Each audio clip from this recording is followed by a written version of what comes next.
దెబ్బ, ఈసారి పోటీ ఉండద్దబ్బా అంటోంది కాంగ్రెస్. నేతల్లో అసంతృప్తి రేగకుండా, పార్టీకి డ్యామేజ్ జరగకుండా ఉండడానికి తీవ్ర కసరత్తే చేస్తోంది. అటు నేతలు మాత్రం టికెట్ కావాల్సిందే అంటూ పట్టుబడుతున్నారు.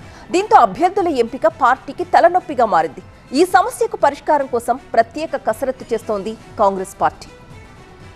పంచాయతీ ఎన్నికల్లో 200కు పైగా సర్పంచ్ స్థానాలను కాంగ్రెస్ మద్దతుదారులు కైవసం చేసుకున్నారు. అదే ఉత్సాహంతో మున్సిపల్ ఎన్నికలకు హస్తం పార్టీ సిద్ధమవుతోంది. ఉమ్మడి ఖమ్మం జిల్లాలో అన్ని స్థానాల్లో పాగా వేయాలంటే అభ్యర్థుల ఎంపిక అత్యంత కీలకం. ఈ విషయంలో ఆచితూచి వ్యవహరిస్తోంది హస్తం పార్టీ. ఎన్నికల బరిలో నిలవాలి అనుకునేవారు దరఖాస్తు చేసుకోవాలని డీసీసీ అధ్యక్షులు నూతి సత్యనారాయణ గౌడ్, తోట దేవి ప్రసన్న పిలుపివ్వడంతో ఆశావాహులు పెద్ద ఎత్తున దరఖాస్తులు చేసుకున్నారు. అధికార పార్టీ కావడం, అభివృద్ధి సంక్షేమ పథకాల అమలుతో సులువుగా గెలుపొందొచ్చనే కాంక్షతో ఎక్కువ మంది పోటీకి సై అంటున్నారు. అందుకే ఆశావాహుల వడపోత కార్యక్రమానికి పార్టీ శ్రీకారం చుట్టింది. సర్వేల ఆధారంగా బీఫామ్ ఇస్తామని ఇప్పటికే పార్టీ స్పష్టం చేసింది. ఖమ్మం జిల్లాలోని ఏదులాపురం, వైరా, కల్లూరు, సత్తుపల్లి, మధిర మున్సిపాలిటీలతో పాటు భద్రాద్రి జిల్లాలోని కొత్తగూడెం కార్పొరేషన్, ఇల్లెందు, అశ్వరావుపేట మున్సిపాలిటీల్లో కూడా ఎన్నికలు జరుగుతున్నాయి. ఈ మున్సిపాలిటీల్లో అభ్యర్థుల ఎంపిక కోసం 3 ప్రైవేట్ సంస్థలు క్షేత్రస్థాయిలో సర్వే చేస్తున్నాయి. ఇప్పటికే కొన్ని మున్సిపాలిటీల్లో సర్వేలు పూర్తయ్యాయి. మిగతా చోట్ల సర్వే బృందాలు తిరుగుతూ ఆశావాహుల గుణగణాలు,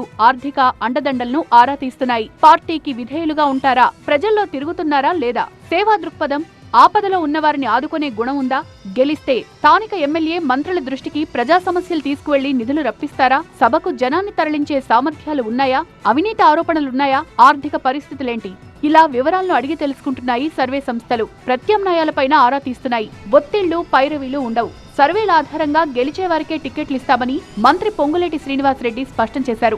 మొత్తం మీద గెలుపు గుర్రాలకు టికెట్లిచ్చి మున్సిపాలిటీ ఎన్నికల్లో జెండా ఎగురవేసేందుకు అధికార పార్టీ పావులు కదుపుతోంది.